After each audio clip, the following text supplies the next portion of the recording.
What happens when the killer is a child and the victims are even younger? In May 1968, the body of a 4-year-old boy was discovered in an abandoned house in Newcastle, England. His cause of death was strangulation. At first, police believed it was a tragic accident, a child playing too roughly. But 3 months later, another boy, this time just 3 years old, was found dead under eerily similar circumstances. The townspeople were horrified. Who could do such a thing?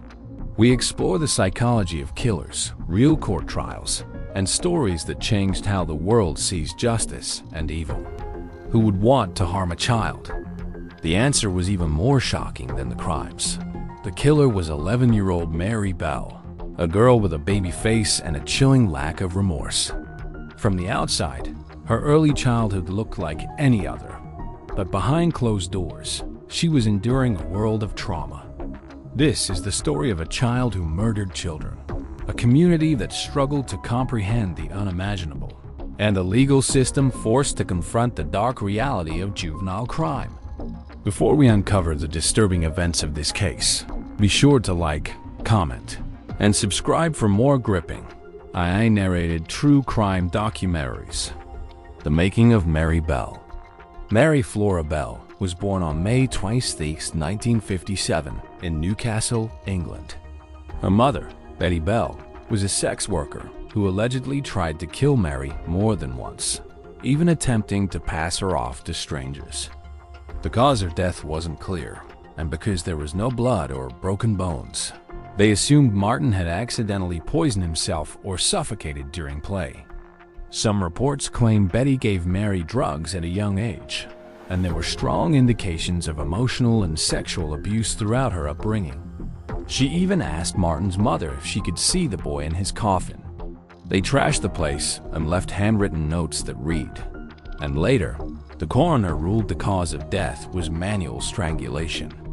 Teachers reported that she would choke other students or threaten them with scissors. Despite multiple red flags, no one could imagine what was coming. She was drawn to danger, to power, to control. Neighbors recalled Mary as odd and withdrawn. At school, she was intelligent, but had sudden violent outbursts. Mary had already developed a cold, manipulative streak. And then, one day, she acted on it. One said, "She always seemed to be around when someone was hurt."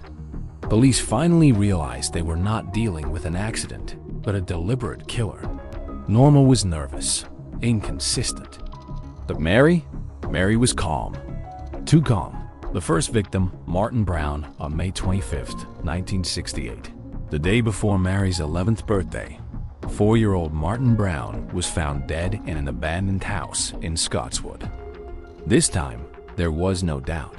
Brian had been strangled with force. Clumps of his hair were pulled out. A pair of rusty scissors had been used to mutilate his body, and Mem had been carved into his abdomen with a razor. At first, police saw no visible injuries, but there were clues. Pills were scattered near his body, a small smear of blood on his mouth. Mary Bell attended Martin's funeral. She stood close to the grave, watching his grieving family. 2 days later, Mary and her friend Norma Bell broke into a local nursery school. "I kill so that I may come back. We did murder Martin Brown." Police dismissed the notes as a cruel prank. They had no idea they were reading a confession. The second killing, Brian Howe. On July 31, 1968, just 2 months after Martin's death, 3-year-old Brian Howe disappeared while playing outside.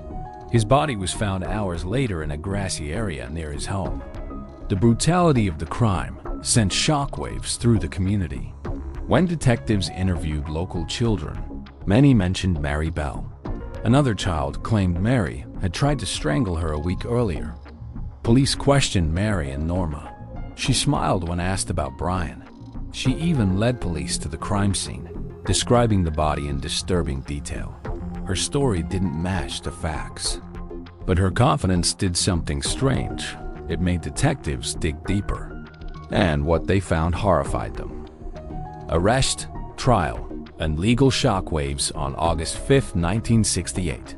Mary and Norma Bell were arrested for the murders of Martin Brown and Brian Howe. The press exploded with headlines. Girl of 11 is charged with strangling toddlers. At trial, psychologists described Mary as having signs of psychopathy and emotional detachment, but still being fully aware of her actions.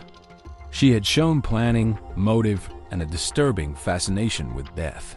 Norma Bell, the older of the two, was acquitted. She was seen as fearful and manipulated by Mary. Mary, however, was found guilty of manslaughter due to diminished responsibility.